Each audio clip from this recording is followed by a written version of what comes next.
السلام علیکم ورحمۃ اللہ وبرکاتہ۔ پیارے دوستو، آپ تمام لوگ جانتے ہیں کہ اسدالدین اویسی کی پارٹی کے جو نیتا ہیں امتیاز جلیل صاحب، جو اس بار الیکشن میں اٹھے تھے مہاراشٹر سے، مگر وہ جیت نہیں پائے۔ مگر اسدالدین اویسی صاحب جب الیکشن کے بعد وہاں پہنچے، انہوں نے کیا کچھ باتیں کہیں، کیا کچھ لوگوں کو بتانے کی کوشش کی، اور جو مہاراشٹر کے لوگ ہیں وہ کس طریقے سے آل انڈیا اتحاد المسلمین سے محبت رکھتے ہیں، اور ان لوگوں کے حالات کیا تھے، اور کس طریقے سے انہوں نے سپورٹ کیا امتیاز جلیل صاحب کو، اور کن لوگوں نے امتیاز جلیل صاحب کے ساتھ دھوکہ کیا، ان تمام باتوں کو، تمام معاملات کو اسدالدین اویسی صاحب نے بیان کیا الیکشن کے بعد وہاں پہنچ کر۔ آپ تمام لوگوں کو یہ ویڈیو اسدالدین اویسی صاحب کی ضرور دیکھنا چاہیے کہ اسدالدین اویسی صاحب نے کیا کچھ کہا ہے۔ تو آئیے اس ویڈیو کو آخر تک ضرور دیکھیں۔ میں ساتھ ہی ساتھ یہ بھی کہنا ضروری سمجھتا ہوں کہ میرے چھوٹے بھائی جناب سید امتیاز جلیل صاحب، ناصر صدیقی صاحب کو اورنگ آباد سے کامیابی نہیں ملی۔ آپ کو یاد ہوگا کہ میں پکار کر آپ سے کہہ رہا تھا کہ ہم کو ہمیشہ نقصان اپنوں سے ہوا ہے، غیروں سے نہیں ہوا ہے۔ آج اورنگ آباد میں اگر چند ووٹوں سے امتیاز جلیل صاحب کی کامیابی نہیں ہو سکی،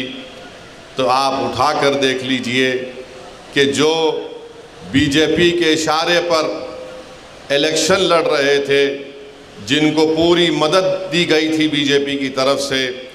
جن کا مقصد ایک ہی تھا کہ مہاراشٹر کی ودھان سبھا میں سید امتیاز جلیل اور ناصر صدیقی نہ جائیں، مگر اورنگ آباد کی عوام نے یہ دیکھ لیا کہ کون ان کا ہمدرد ہے اور کون ان کا دشمن ہے۔ جو چہرے بہت چھپے ہوئے تھے، الیکشن نے ان تمام چہروں کو اورنگ آباد کے عوام کے سامنے بے نقاب کر دیا۔ جو بڑے اپنے آپ کو متقی اور پرہیزگار دکھاتے تھے، مگر ان کے چہرے معلوم ہو گئے کہ کتنے داغدار ان کے چہرے ہیں، کہ انہوں نے اپنے ضمیر کو بی جے پی کے چوکھٹ پر اس کو بیچ دیا۔ یہ کبھی اورنگ آباد کی عوام بھول نہیں سکتی۔ مجھے اس بات کی تکلیف ہے کہ امتیاز جلیل اور ناصر صدیقی کی کامیابی نہیں ہو سکی، مگر انشاءاللہ تعالی ہم پر امید ہیں،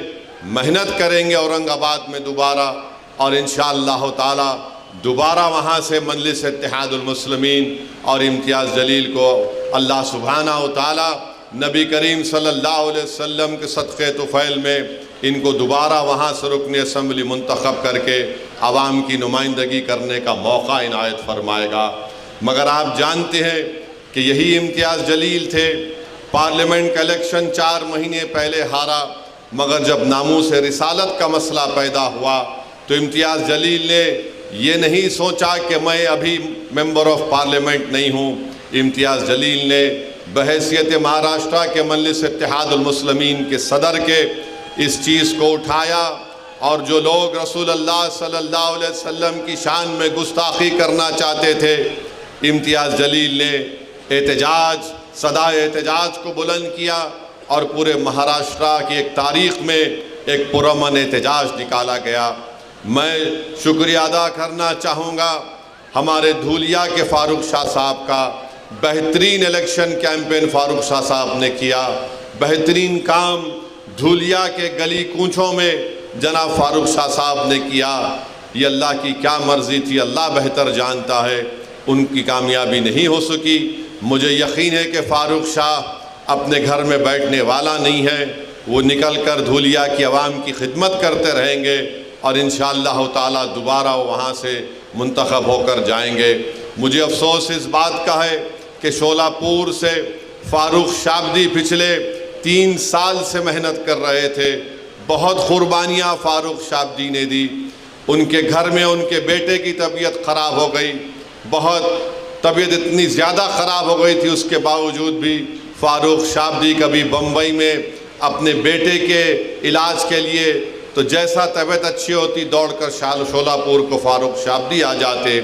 پھر ایک ایسا وقت بھی آیا کہ ان کے والد کی طبیعت اتنی خراب ہو گئی، مگر فاروق شابدی نے اپنی والد کی بھی خدمت کی اور شولہ پور کی عوام کی خدمت کی۔ میرے عزیز دوستوں اور بزرگوں، ہم کو تکلیف اس بات کی ہے کہ گونڈی سے ہمارا کینڈیڈیٹ عتیق